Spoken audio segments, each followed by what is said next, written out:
Okay. Hi, this is Lou Ann Worley with Rockin Book Reviews, and I'm so pleased to once again be here with Lauren Carr. Lauren Carr is very special to me. Years ago, when I first started blogging, Laura at iReads got in contact with me and asked me if I would participate in her tour, and I had no idea what that meant. So she explained it to me and how simple it would be. So I did. She really walked me through. So she really helped me get out there. And then a few years later, she introduced me to Lauren Carr, who was an outstanding author that I just loved all her books that I reviewed. And now Lauren owns iReads. Lauren, how did that transition take place? Well, Laura says that it was because I was her #1 client. I don't doubt that. So, and the way it happened was, really it was basically miraculous. And, I now have 30 books out, or rather my 30th book is coming out this year, and it'll actually next month. And, I was, with my deal with Amazon, and, my royalties started dropping a little bit with things happening. That's a whole other story there. And so I was wondering, well, what am I going to do? So I thought maybe I'd do some freelance writing jobs, writing gigs. And while I was still writing, and I am still writing. So I signed up for some writing boards to get some writing assignments. And I have quite an impressive resume. And nothing happened for like about 2 weeks. So one night I was going to bed and I was saying my prayers, and I said, okay, God, obviously you don't want me to do freelance writing gigs. So tell me what you want me to do. Remember, I'm not very smart, so you have to make it very clear to me. And I remember this was 10:30 at night. So I went to bed, I had said that prayer, and about 1:30 in the morning, I woke up wide awake, checked my email. So I went and checked my email, and Laura Fabini had sent me an email, and the title was proposal was the subject line in this email. And I was like, proposal? So I opened that, and she said, I want you to buy iReads, iRead book tours. And she had a whole list of reasons why I should buy the company. And I thought, okay, this is it. This is plain. This is, this is what I'm supposed to do. And so I emailed her right back, and she said that she started iReads as a stay-at-home mom and a blogger. That was how she started iReads. Well, now her kids were grown, and her field was nursing, and she lives up in Canada. I'm in the United States.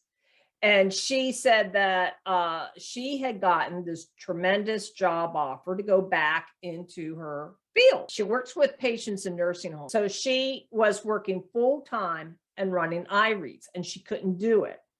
And so like a couple weeks before, she sent me this email, 2 weeks before, whenever I was trying to get freelance writing gigs to supplement for drops in royalties. She prayed, okay, God, who do you want me to sell iReads to? Because I want to make sure it goes to the right person. And she said she kept hearing Lauren Carr. And she was like, that's silly, and she said basically for 2 weeks she was fighting with God, because she was saying, she was thinking a publicist, sell it to a publicist or to another virtual book tour company. I'm not a publicist.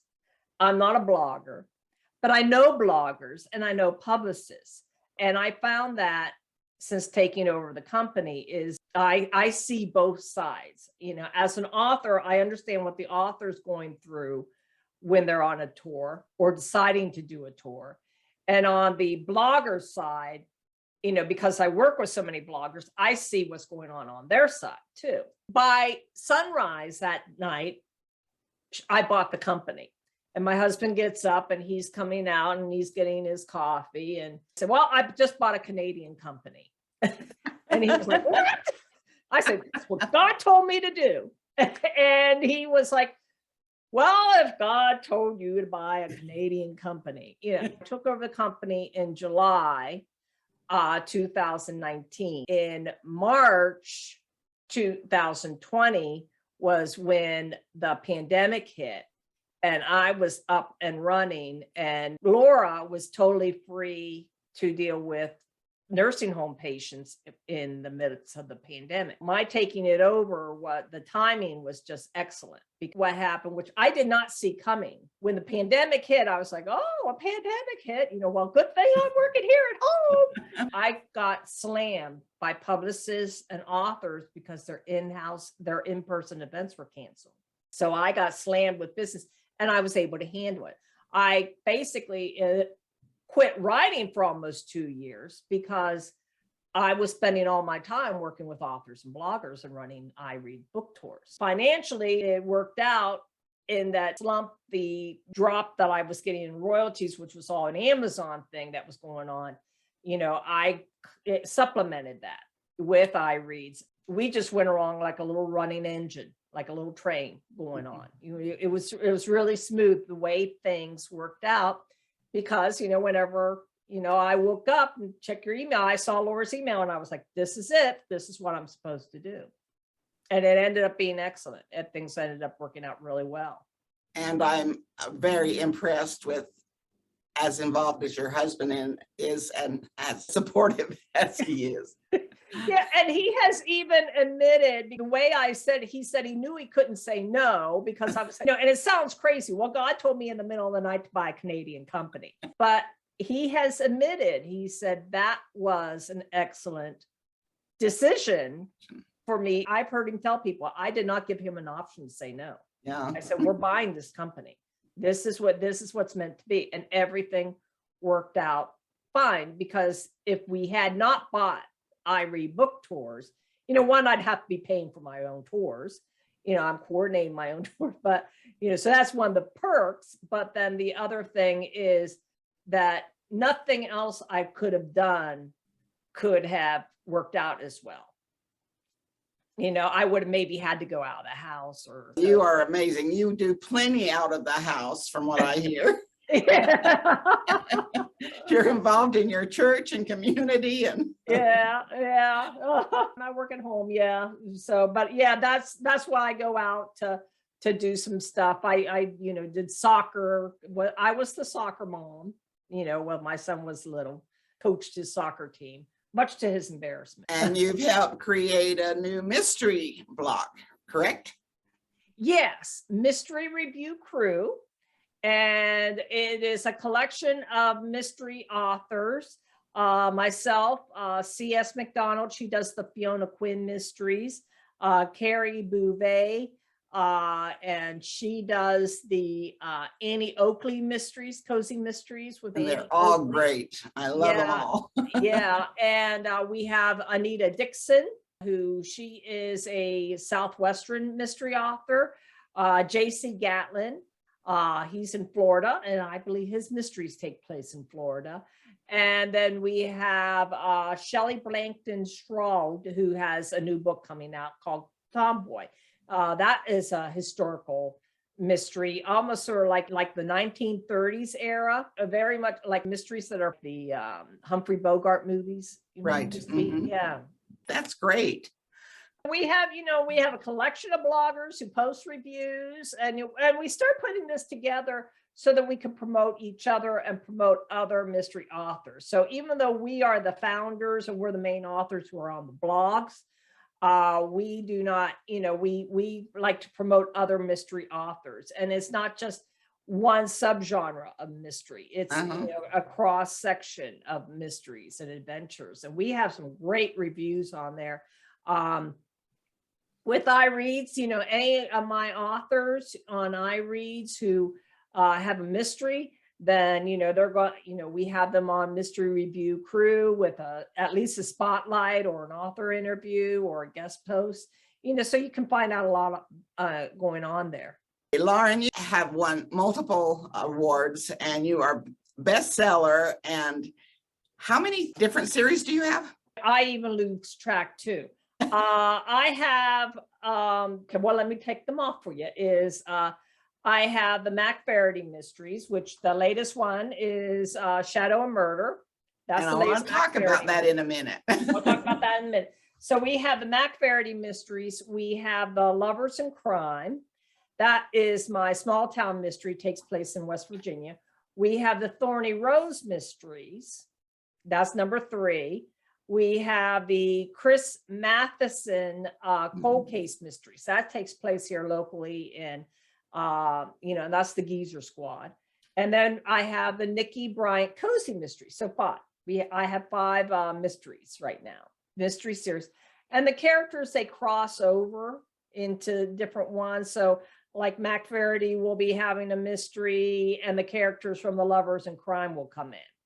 Yes, So they all I strongly recommend your future readers to read the Mac Faraday series first. Yes. Because most of your others span off from that. Yeah, they shoot up, except for the Nikki Bryant cozy mysteries. Right. And that's the last one. Because it's a cozy mystery. The rest of my books, they are blended.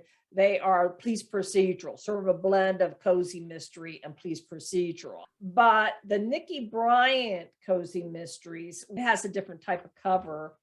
That this is the one that came out in February of 2020. It's almost like a cartoon feel to it.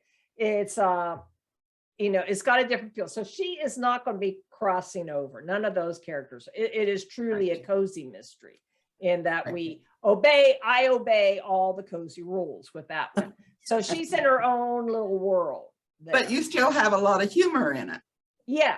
Well, it's cozy, and there is a lot of humor in it. Her dog, you'll notice in this cover, the dog there. We can't leave out the dogs. Yeah, I can't leave out the dogs. That is Elmo. And Elmo is a social media influencer. And so everywhere she goes, everyone notices Elmo. And in this next book that's coming out, he's getting into mischief. He's just, people realize he's a great little digger, and it is spring and time to plant flowers and do gardening. So he's going from garden to garden to help people plant their garden. So is that the book that's coming out this summer? You said another one's coming up. The Wrong Side of Murder, and I haven't done the cover. Okay. The cover reveal is going to be next month. So check out my website and check out the mystery review crew. We're doing a cover reveal. July 14th, and it will be available for pre-order in June, and that's when I'll be doing the cover reveal. So it will be available for pre-order next week it's going to be available for pre-order it in June, and July 14th is when it's going to be released. So that's why I'm holding this up, and I'm not showing you the other cover, because I haven't done the cover reveal. Because it's got to be revealed. It's got to be revealed. Yeah, it's undercover right now. You are rebranding your Mac Faraday series, correct? Yes. And the reason I'm doing that is because I am now, Shadow Murder is the 14th book in that series. And the first book came out, I believe, 2010 or 2011. So overall this time, it didn't have a feel, or rather, looking at the covers, each one was sort of different. It didn't have that brand that, that you'd see the cover and that it was Mac Verity. So I sat and thought about it for quite a while, and I thought, well, this is the Deep Creek Lake Mysteries. So to give it more of a so you'll notice, like on this cover, you'll notice that, it's on the lake, and shadow, there's shadows there. So it's going to take some time, because there's 14 books in the series. I've done a new cover for It's Murder My Son. That's the first book in the series. So if people wanting to be introduced to me, start with It's Murder My Son. But each book is written as a standalone, in that it doesn't end on a cliffhanger and you got to read the next book to find out what happens. So each book is written as a standalone, and the characters are growing throughout the series. And like, for example, you meet the Thorny Rose mystery characters in 3 Days to Forever. So that is why I decided to rebrand the Mac Verity mysteries. How do you pick out a good narrator for those who are looking to have their books narrated? So I go through ACX, which is an Amazon company. What I did was I put the book out for auditions. I had a few people come out to me. One that came out to me, he was a professional actor, and I loved the audition that he did. And he was the one who did a Blast from the Past and The Murders at Astaire Castle. And he was excellent. He was absolutely excellent. And then I guess he had some personal problems and he wasn't able to do any more of the books. He had some problems, that had nothing to do with me. And I got reached out by, I got auditions from various different narrators and producers. I worked with about 3 or 4 of them. And I thought, well, I'm going to have, since I have all these series, because I had the Lovers in Crime. At that time, I had the Lovers in Crime, I had the Mac Verities, and I had the Thorny Rose Mystery. And I had like 3 or 4 different narrators, and I split them up by the series. Because each one of my mysteries my mystery series has a different feel, because it's a different subgenre. You have the Mac Verity, which takes place at the resort at Deep Creek Lake. You have Lovers in Crime, which is the small town, West Virginia. So a little bit more of a down home feel to that mystery. You have the Thorny Rose that takes place in Washington, D.C., and you have some espionage going on and political stuff, though I don't get into politics, but you have the intrigue going on. Then you have the Chris Matheson, which takes place in Harper's Ferry. It's a small town, but he is specifically cold case mysteries, Right. I got attached to the one producer, which is Mike Alger. He and we work together really well. I love his sense of humor, and he, with his production, he actually on his own came up with little musical themes so when did he? I thought that was you. He did that. He said, oh, wow. I love the Geezer Squad one, he kind of shuffled it's almost like they're wonderful. it's even he calls it the Geezer Shuffle, so, and it's his wife who does the music. So I really got attached to him. And the other ones they weren't as available as Mike was. And Mike, I like he's got this sense of, he opens with the little intro, I love the little intros. He has one he wrote specifically for Gnarly, so, and I've never been displeased with how, this Shadow of Murder, I just thought, because the audiobook is 17 hours long. It's my longest book. Oh, but it doesn't feel like it. Yeah, well, thanks. It's wonderful. And I was trying to cut it. I couldn't believe how long it was. And it actually, literally, I spent a year working on it. And I tried to find places to take things out to make it shorter, but it is so intricately written that everything is connected.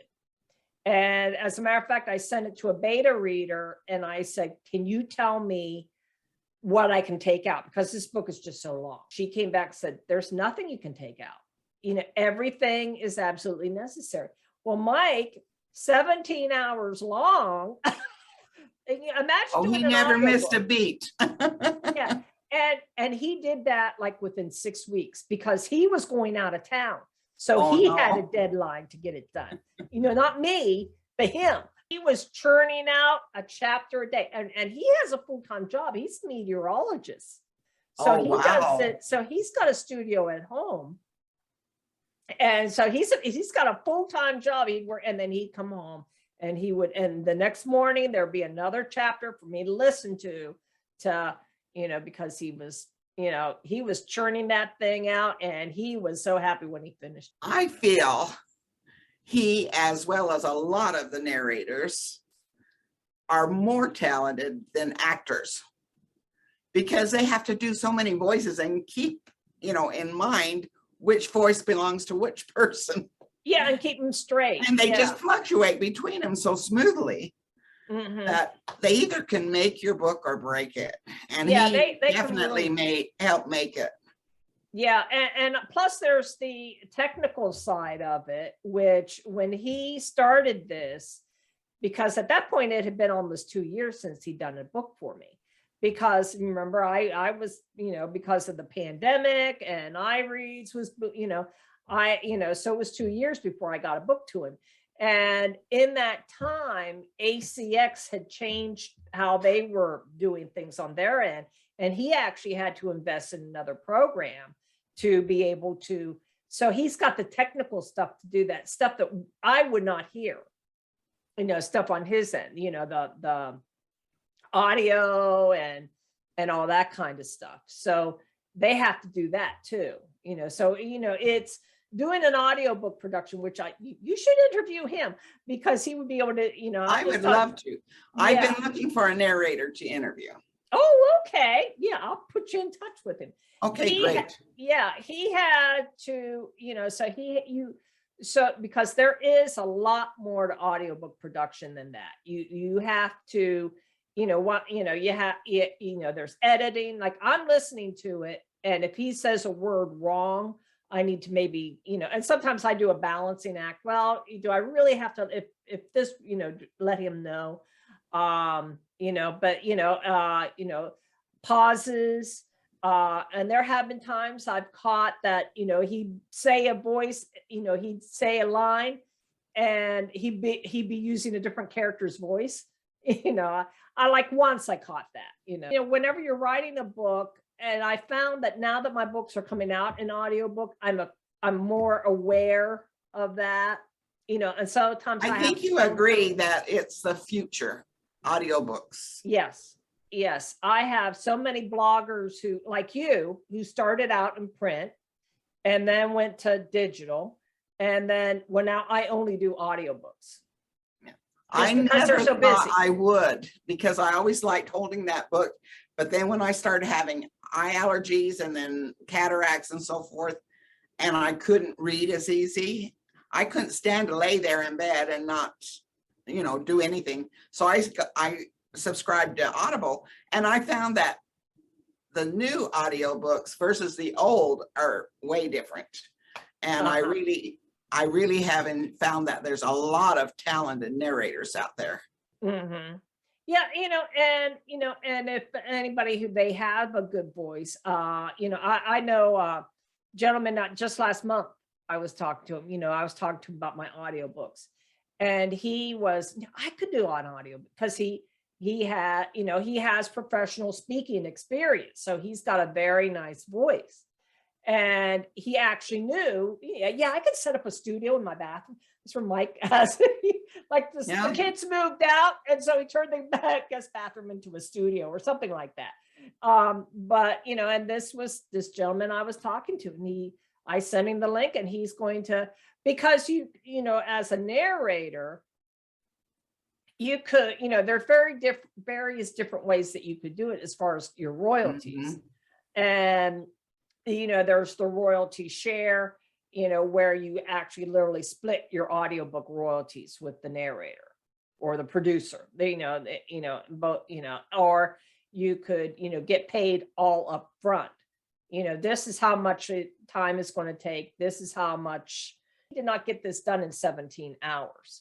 There's a lot of time and work and listening and proofread, what I would do with Mike is I send the ARC to him, even though that's not what he's going to read, so he can see who the characters are. One of my narrators, they, what I was visualizing for a character in the Mac Faraday mysteries, there's the county prosecutor. I can't remember his name right now. He's only in a handful of the books, but he repeats. He's a repeated character. And he is, he's a lawyer, he's the prosecutor, and he knows how to work people. He's a good guy, though. He does it for the good, but he knows how to play people. He can be devious and that. Well, in one of the earlier books, I actually say, and it's Murder My Son, you first meet him. And I say, he's the same age as Mac Faraday. Oh, one of my narrators in the audiobook, when I listened to the audiobook, the proof, that character, he had him sound like an old man because that was how he picked him up.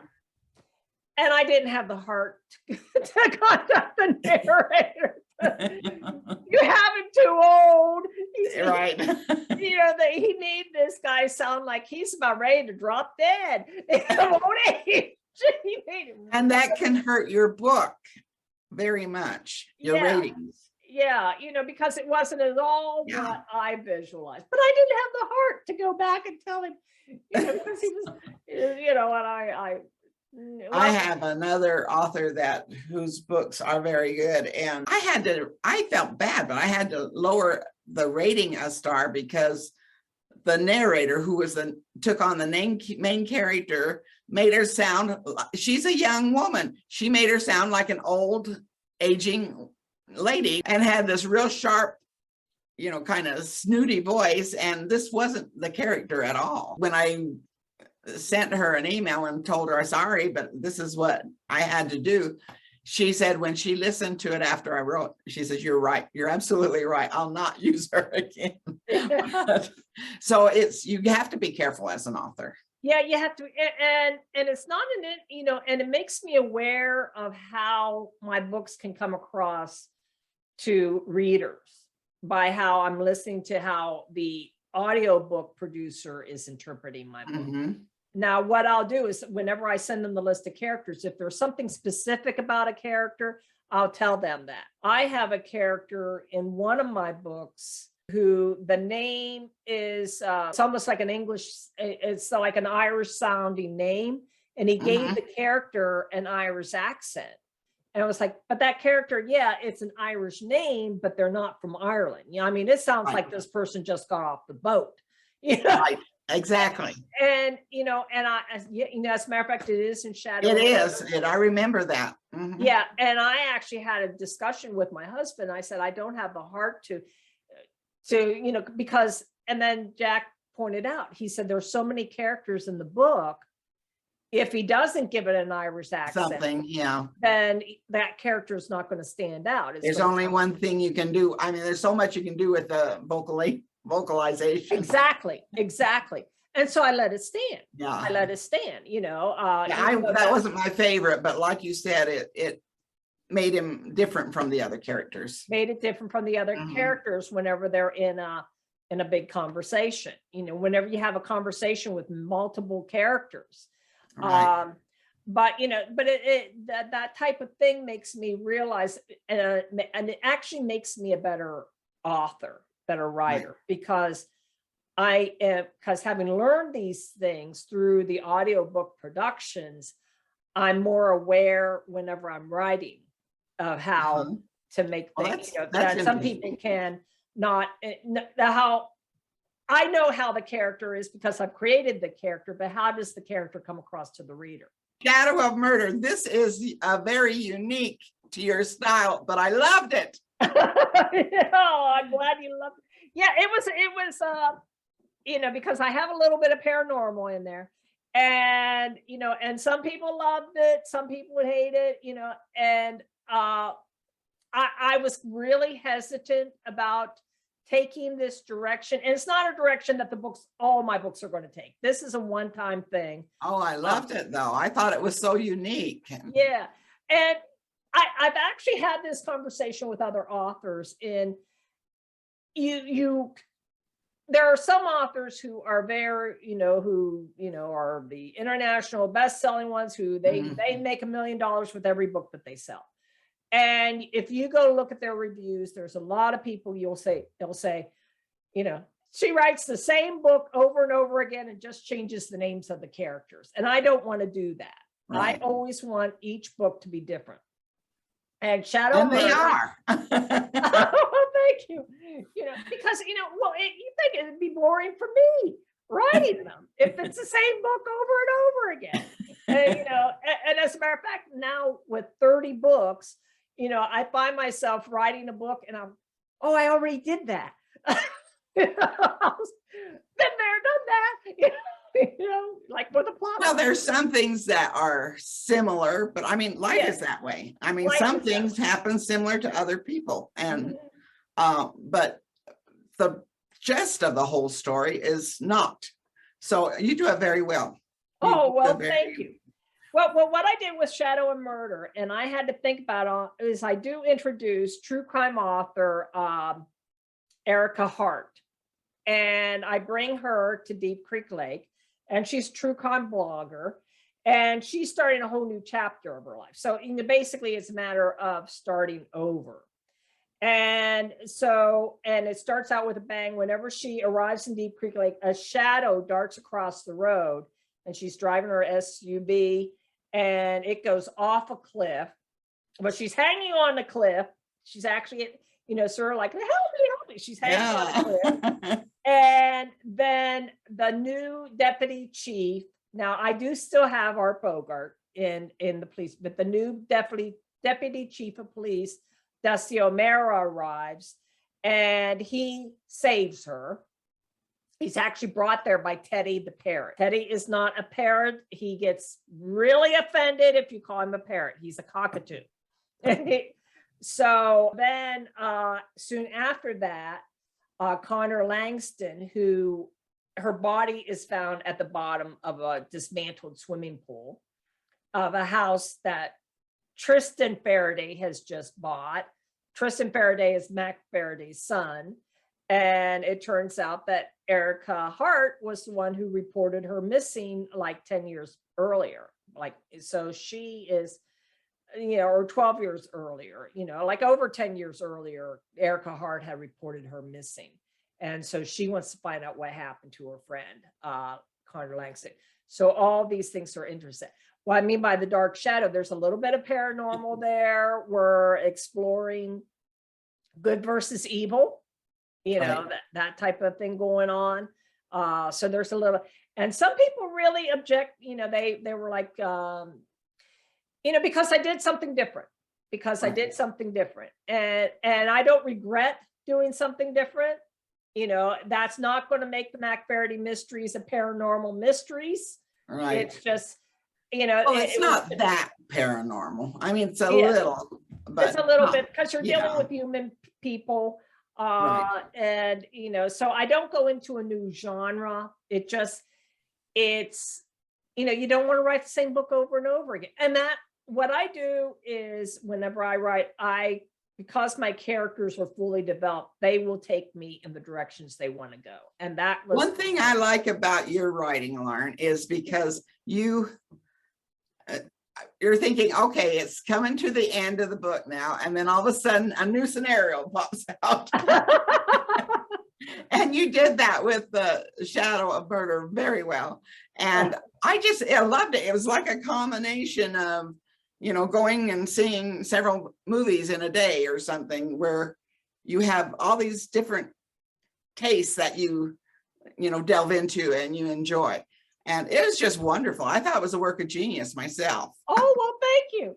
Yeah, and I had quite a few people say they think it's the best book I've done, which I love. I love that they say that. Oh, that's hard to say, though. You've done so many fantastic books. Oh, well, thank you. Yeah, and I'll just keep on writing. That's what somebody said to me recently, about when are you going to retire? And I'm like, I don't ever want to retire. Because as long as I enjoy what I'm doing, I'm going to just keep on doing it. Why do I have to retire? I shouldn't have to retire.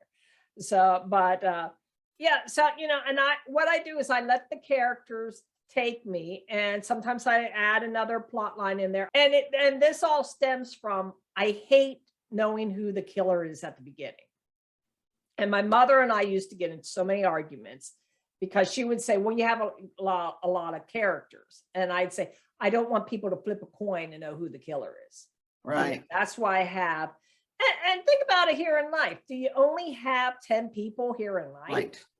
Right. Different people come in and out, and they go, and they intersect in all of our lives. And that's what happens with my books, is that different people come in and intersect, and maybe during one of those intersections, something happens. Well, I think you've done a marvelous job with this last book, but then, like I said, I'm a big fan of your others. So okay. I will say it's your best. Well, and it's, everybody has their different opinions, and that's what I'll admit. I was really nervous about this. I actually sat on it for a little while, and and I sent it to my beta reader, because one thing was, because it is literally twice the word count of The Wrong Side of Murder, my cozy one that's coming out. Well, I agree with your beta reader, because I thought it several times, and she should have made this into more than one book.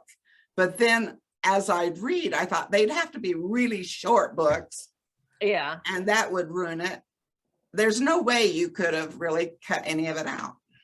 Yeah, and and because everything is intersected, because there were like maybe some things that I considered maybe taking out. Well, how would that, how would it work? How would I get from here to there if I took that out?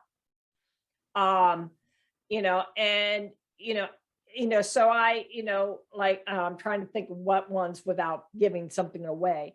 Like, like the whole thing going on with the lady with the herb garden, the witch who had the cabin with the herb garden, Lilith. Lilith ties everything together. Right. The whole thing with Lilith. So I had to give the history of who Lilith was. As a matter of fact, there were points that it started, because whenever Lilith came into the story, I was more than halfway through the book. And so I had to actually go back to introduce her earlier, and I would find these things out. There were characters, for example, I had to introduce the character, Lilith with the, Mallory, the whole thing with Mallory, and, and the necklace that she was wearing. I had to introduce her I had to go all the way back to the beginning to introduce, so the reader would be familiar with who she was by the time she figured into the story.